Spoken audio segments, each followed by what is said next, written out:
Ah, so, meine lieben Freunde. Was geht ab? Ich hoffe, euch geht's gut. Ihr seht es bereits schon, es ist auf jeden Fall ein etwas anderer Auftritt, als ihr das normalerweise von mir gewohnt seid. Ich habe mich extra für euch sogar heute in Schale geworfen, aus besonderem Anlass, und das mache ich sonst wirklich nur zu ganz besonderen Anlässen. Ansonsten renne ich immer rum wie der letzte Lump, aber da das heute wirklich ein ganz besonderes Video ist, möchte ich euch natürlich auch darüber informieren, was so bei mir abgeht jetzt in Zukunft. Ihr werdet wahrscheinlich jetzt ganz viele Fragezeichen im Kopf haben, warum der ganze Aufriss, warum das Ganze jetzt hier, werde ich euch auf jeden Fall beantworten, denn in dem Video möchte ich euch darüber erzählen, was halt bei mir auch sich jetzt privat in Zukunft ändern wird und wie sich das Ganze halt eben auf YouTube auswirkt, auf den Content, den ich mache und halt eben die Zukunft. Ja. Und ich möchte euch zuallererst mal eine große Entwarnung geben. Ihr könnt euch die Schweißperlen von der Stirn wischen. Es wird natürlich weiterhin hier jeden Tag auf YouTube die Daily Dose of Dortzer geben. Jeden Tag kommt hier weiterhin ein Shakes and Fidget Video auf dem Kanal. Daran wird sich nichts ändern. Wo sich allerdings was ändern wird, ist, es bleibt nur bei den Videos hier auf YouTube. Denn ich habe mich nach sehr, sehr langer Zeit, die ich darüber nachgedacht habe, dazu dann doch jetzt endgültig entschlossen, meine Livestreams auf Twitch zu vollziehen. Ja, und das ist eine Entscheidung, die ist mir alles andere als leicht gefallen, müsst ihr verstehen. Und warum das Ganze jetzt so passiert, beziehungsweise warum es jetzt erst passiert und nicht schon eventuell viel früher, denkt sich bestimmt auch der ein oder andere. Und warum ich mich jetzt doch dazu entschieden habe, das Ganze zu machen, das werde ich euch jetzt auf jeden Fall erklären. Und dazu möchte ich auf jeden Fall erstmal sagen, ich bin jemand, ihr kennt mich, ich bin ein Gewohnheitsmensch. Ja, ich komme selten so aus meinen Gefilden raus. Ich habe meine tägliche Routine, die ich durchlaufe, und dazu gehört es halt eben auch, dass ich mich in dieser gewissen Art und Weise nicht aus meiner Comfortzone rausbewegen wollte und auf Twitch wechseln wollte. Das war erstmal Fakt Nummer 1. Das ist aber auf jeden Fall der etwas kleinere Aspekt, sag ich mal, der mich daran gehindert hat. Twitch ist die deutlich bessere Plattform zum Livestream. Ich bewege mich jeden Tag auch mehrmals auf Twitch als Zuschauer, aber halt nie als Content Creator. Ja, das wird sich jetzt in Zukunft ändern. Das heißt, es wird hier auf YouTube keine Streams mehr von mir geben, sondern auf Twitch. Und das hat eben folgenden Grund, beziehungsweise warum ist das Ganze nicht viel früher passiert. Und zwar, wenn wir jetzt mal hier auf meine Livestream-Historie auf YouTube schauen, dann sehen wir bereits schon, dass das Ganze hier relativ unregelmäßig passiert ist. Ja, in letzter Zeit mal ein bisschen öfter, aber ansonsten vielleicht mal so einmal im Monat zu bestimmten Anlässen. Hier vor 2 Monaten, dann vor 3, vor 4, ja, dann vor 5. Ne? Also sagen wir mal so peu à peu, 1 bis 2 Mal im Monat habe ich bisher gestreamt. Würde es aber viel öfter wollen. Woran liegt das? Vielleicht weiß das der ein oder andere schon, beziehungsweise verfolgt mich schon etwas länger und weiß, dass ich halt neben YouTube, das mache ich ja nicht hauptberuflich, einen Vollzeitjob in der Pflege nachgehe, und das kann vielleicht der ein oder andere nachvollziehen, der selbst im Gesundheitswesen arbeitet, ist natürlich sehr, sehr zeitintensiv. Daneben versuche ich halt eben auch noch, so gut es geht, täglich Sport zu treiben, was auch nochmal täglich 2 Stunden in Anspruch nimmt. Dann habe ich noch mein YouTube-Zeug, was ich hier nebenbei mache, und da sind die Videos wirklich der kleinste Teil.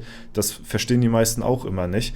Die Videos produzieren ist okay. Das dauert vielleicht eine Dreiviertelstunde bis Stunde pro Tag, aber das ganze Material, sich dafür zu besorgen, beziehungsweise mit dem Kopf die ganze Zeit zu überlegen, was bringe ich jetzt nächsten Tag als Video. Ihr müsst ja verstehen, dass das Ganze hier schon wirklich über Jahre lang geht. Ich bald, sagen wir mal, hochgerundet 2500 Videos hochgeladen habe, und täglich irgendwas Neues zu finden, ist nicht einfach. Deswegen dreht sich bei mir im Kopf auch den ganzen Tag über viel um Shakes and Fidget und was ich als nächstes machen könnte. Deswegen fließt da auf jeden Fall auch nochmal deutlich mehr Zeit rein, als einfach nur das pure Aufnehmen, Bearbeiten, Hochladen, Thumbnails, Titel etc. pp. Ne, das nimmt circa eine Stunde weg. Auf jeden Fall lag es daran, dass ich halt eben sehr unregelmäßig gestreamt habe, weil mir halt eben einfach schlichtweg die Zeit dazu gefehlt hat. Ja, das Ganze, oder warum sollte sich das Ganze jetzt in Zukunft ändern, fragt ihr euch bestimmt. Und da möchte ich, bevor ich diese Frage beantworte, das geht nämlich jetzt ziemlich in die Real-Life-Schiene rein, aber das möchte ich auch offen und ehrlich mit euch kommunizieren, denn ich habe bisher alles, was so rund um mich, meine Person und was ich halt in der Öffentlichkeit mache, so mit euch kommuniziert, und das gehört eben mit zu einem Teil auch dazu. Möchte ich erstmal euch meinen Twitch-Kanal vorstellen. Den findet ihr unter twitch.tv/Dorzer. Das Ganze habe ich auch unten in der Videobeschreibung verlinkt, beziehungsweise in den Kommentaren angepinnt. Wenn ihr wollt, könnt ihr mir dort sehr gerne folgen. Dort wird es in Zukunft und ausschließlich nur noch auf Twitch regelmäßig Livestreams geben. Ja? Und der erste Livestream, sozusagen die Premiere von dem Ganzen, findet sogar schon in baldiger Zukunft statt. Und zwar am 29.03. Das ist ein Freitag, also der 29. März um 16 Uhr. Starten wir das Ganze hier auf YouTube, auf Twitch, und das wird mein Premiere-Stream werden. Dort werden wir direkt auch richtig lange reingrinden in den Legendary Dungeon und werden auf jeden Fall einiges an Zeit verbringen, und ich bin sehr, sehr gespannt, wo die Reise mich hinführen wird. Wie sind jetzt so meine Pläne in Zukunft auf Twitch? Und zwar, wenn wir hier auf Info gehen, dann habe ich das Ganze schon ein bisschen bearbeitet. Ich versuche jetzt halt eben regelmäßig auf Twitch 2 bis 3 Mal die Woche zu streamen. Und warum habe ich mich so lange gegen Twitch entschieden? Das lag halt einfach schlicht und weg daran, dass ich halt einfach die Zeit nicht gehabt habe, um großartig mehrmals die Woche zu streamen. Und das ist halt eben etwas, wo ich sage, okay, ich streame momentan vielleicht einmal im Monat oder wenn es hochkommt, 2-mal pro Monat. Lohnt es sich für einmal im Monat extra die Plattform zu wechseln und meine Community auf eine Plattform hinzuschicken, wo ich nur einmal im Monat aktiv bin? Nein, finde ich persönlich nicht. Ja, obwohl Twitch bei Weitem die bessere Streaming-Plattform ist, habe ich mich dazu entschieden, weil ich halt so selten Zeit habe zum Streamen, lasse ich das Ganze lieber auf YouTube. Wenn ich mal live komme, dann hier auf YouTube. Aber für einmal im Monat live zu gehen, muss ich nicht unbedingt extra auf Twitch wechseln. Das Ganze ändert sich nun. Ich möchte versuchen, in Zukunft 2 bis 3 Mal die Woche regelmäßig zu streamen. Und das habe ich mir vorgenommen für die Zukunft. Und deswegen lohnt es sich auch unter dem oder Anhaltspunkt, sag ich mal, dass man auch die Streaming-Plattform wechseln kann. Das ist etwas, was mich vorher stark aufgehalten hat, die Plattform von YouTube auf Twitch zu wechseln. Und deswegen wollte ich das in Zukunft auch nie machen. Jetzt ist der Zeitpunkt gekommen. Und wie kommt das Ganze nun? Fragt ihr euch eventuell. Ja, ich sag mal einfach so, ich arbeite jetzt Ende dieses Jahres werde ich jetzt seit 11 Jahren Fulltime-Job, also 8 Stunden, werde ich jetzt 11 Jahre in der Pflege arbeiten. Das ist schon eine gewisse Zeit, sag ich mal, die ich jetzt hinter mir habe, und ich weiß natürlich, dass halt Leute auch 20, 30 Jahre, 40 Jahre in der Pflege gearbeitet haben und auch einen auslachen, wenn man so lange oder so kurze Zeit in der Pflege gearbeitet hat.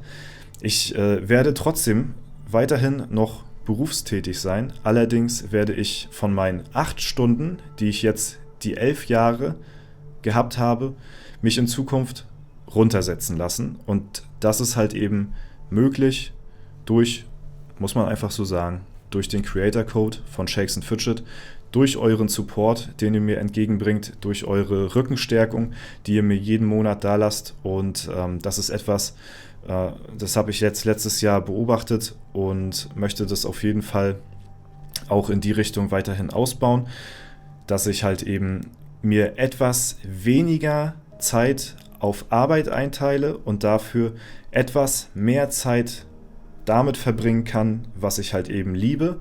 Und das ist halt eben einfach Content machen, YouTube-Videos produzieren und streamen. Und für Streaming hatte ich bisher nie wirklich die Zeit. Was wird sich jetzt dadurch effektiv für mich ändern? Für alle Leute, die das wissen, wenn man eine 40-Stunden-Woche hat, hat man im Monat effektiv 19 Tage, die man arbeitet. Dass das meistens nicht hinkommt in der Pflege, das wissen wir alle. Ja? Dass wir nicht so diese geregelten freien Tage haben, das wissen wir auch. Und dass das niemals oder ganz, ganz selten bei diesen 19 Tagen, wenn man das hochrechnet, auf eine 40-Stunden-Woche dabei bleibt, steht außer Frage. So.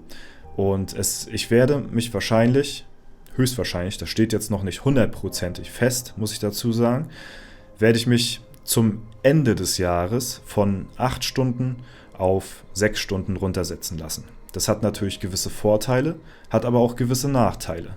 Die Nachteile sind ja, denke ich mal, ganz klar. Ich werde auf jeden Fall mit meinem Job etwas weniger Geld verdienen. Dafür, im Umkehrschluss, habe ich dann aber auch mehr Zeit. Hoffentlich. Ja, das ist natürlich, wie gesagt, in der Pflege immer so ein Ding. Wenn man sich runtersetzen lässt, heißt das nicht automatisch, dass man jetzt unbedingt mehr Tage dadurch frei hat.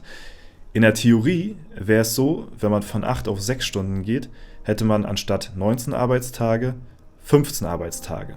Ja, das sind 4 Tage, die ich pro Monat durch diesen Move mehr Zeit hätte, die ich halt in Streaming investieren könnte. Und das ist etwas, was auf jeden Fall was ist, was ich auch nutzen möchte. Darüber hinaus sind natürlich, wenn man sich jetzt auf den Monat hochrechnet, sind natürlich 4 Tage, die ich jetzt mehr frei habe, jetzt nicht unbedingt Tage, sag ich mal, die jetzt 2 bis 3 Mal pro Woche zum Streamen führen. Diese 2 bis 3 Mal möchte ich mir auf jeden Fall vornehmen, wenn ich halt eben Ende des Jahres, sag ich mal, wirklich diese Entscheidung auch getroffen habe. Für mich persönlich, dann nehme ich diese 2 bis 3 Mal pro Woche in Anspruch. Momentan bin ich ja noch auf 8 Stunden gemünzt, verspreche ich euch auf jeden Fall 2-mal die Woche online zu kommen, plus natürlich weiterhin die täglichen Videos auf YouTube zu bringen. Da, wie gesagt, da wird sich 0,0 nada nichts dran ändern. Ja? Das Einzige, was passieren könnte in Zukunft ist, dass ich eventuelle Highlight-Streams, also ich sag mal nicht diese Streams, wo man ja nur eine gute Zeit hat, sag ich mal, mit dem Chat ein bisschen Alu klickt, aber keine besonderen Events sind, sag ich mal, die werde ich auch auf Twitch lassen, die kann man auch auf Twitch immer noch nachschauen, aber ich sag mal so, die Highlight-Streams, wie zum Beispiel mein allererster Stream auf Twitch, den werde ich dann halt auch auf YouTube komplett hochladen, damit ihr das dort auch nochmal nachgucken könnt. Das ist das Einzige, was dann eventuell dazu kommt. Also im Endeffekt für euch heißt es im Umkehrschluss nur mehr Content, ja, und nicht mehr und nicht weniger. Für mich heißt es so viel, nach den 11 Jahren, die ich jetzt auf 8 Stunden gearbeitet habe in der Pflege, heißt es für mich jetzt so langsam, aber sicher einen kleinen Schritt zurückzugehen, diese finanziellen Einbußen halt eben in Kauf zu nehmen, dadurch, dass ich halt eben so einen Rückenwind bekommen habe durch Shakes and Fidget und durch den Creator Code und eben durch euren Support, den ihr mir halt eben jeden Monat entgegenbringt, kann ich sagen, okay, ich nehme es in Kauf, jetzt sag ich mal, diese 2 Stunden runterzugehen und halt eben diese Zeit, die ich dann mehr habe, ins Streaming zu investieren. Also das heißt ja nicht, dass ich dadurch mehr auf der faulen Haut liege, wenn ich weniger arbeite pro Monat, sondern halt eben das Gegenteil. Ich möchte halt mehr Zeit für das haben, was ich halt liebe, und das ist auf jeden Fall das, was ich auch in Zukunft so weiterhin machen möchte. Und ich werde, wie gesagt, weiterhin natürlich arbeitstätig bleiben, halt eben nur mit etwas weniger Stunden pro Woche. Ich liebe meinen Job, ich liebe meine Kollegen, ich liebe meine Klienten, mit denen ich tagtäglich dort zusammenarbeite. Es macht mir wirklich extrem viel Spaß und es ist halt einfach manchmal nur zu viel am Stück.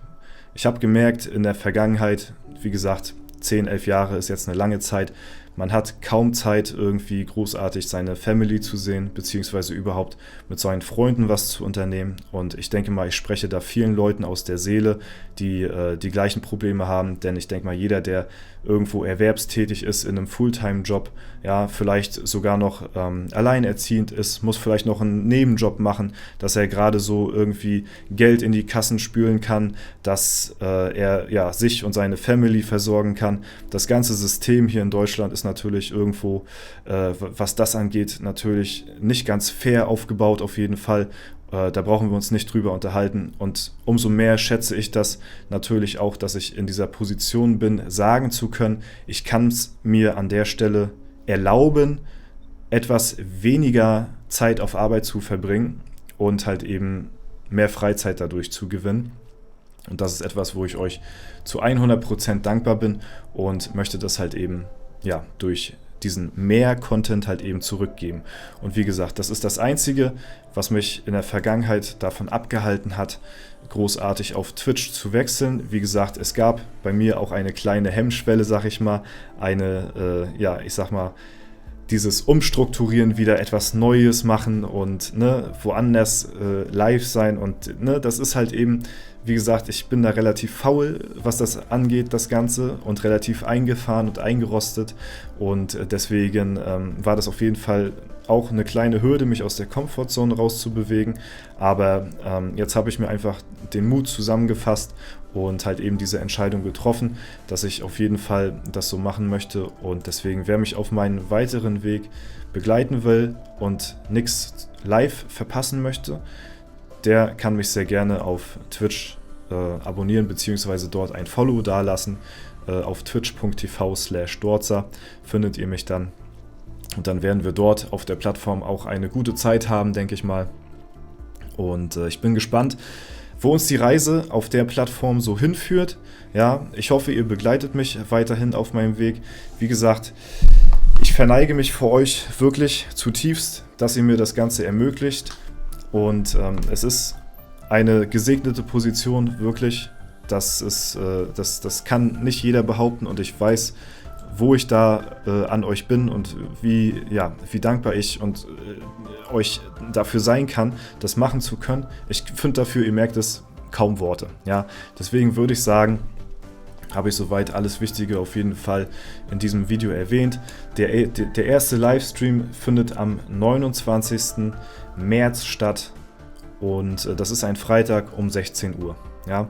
Schaut da gerne vorbei, lasst ein Follow da und dann sehen wir uns dann zusammen auf einer neuen Reise auf der anderen Seite von der Livestreaming-Plattform Twitch.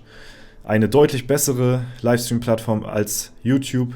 YouTube hat seit Jahren versprochen, etwas zu machen, haben nie das Livestreaming irgendwie vorangetrieben oder es verbessert. Sie sind immer stagniert gewesen. Ich hatte auch ein bisschen gehofft, dass dort mehr Features kommen. Ist leider auch nicht passiert. Deswegen auf Twitch fühle ich mich da auf jeden Fall auch ein bisschen mehr heimisch, muss ich sagen, weil ich halt eben jeden Tag auch selbst als Zuschauer auf Twitch bin. Und deswegen, freue ich mich auf jeden Fall auf dieses neue Abenteuer mit euch. Leute, vielen lieben Dank für alles, wirklich. Ich kann es nicht oft genug sagen und das war es soweit von mir. Ich werde mich jetzt erstmal direkt hier ausziehen, ja. Da könnt ihr aber von ausgehen. Das ist überhaupt nichts für mich, ja. Auf jeden Fall, Dankeschön für alles. Wir hören und sehen uns natürlich weiterhin hier auf YouTube in den täglichen Videos und dann in den Livestreams, dann in Zukunft auf Twitch. Das war's soweit. Vielen lieben Dank fürs Zuhören. Euer Dorza. Haut rein und bis zum nächsten Mal.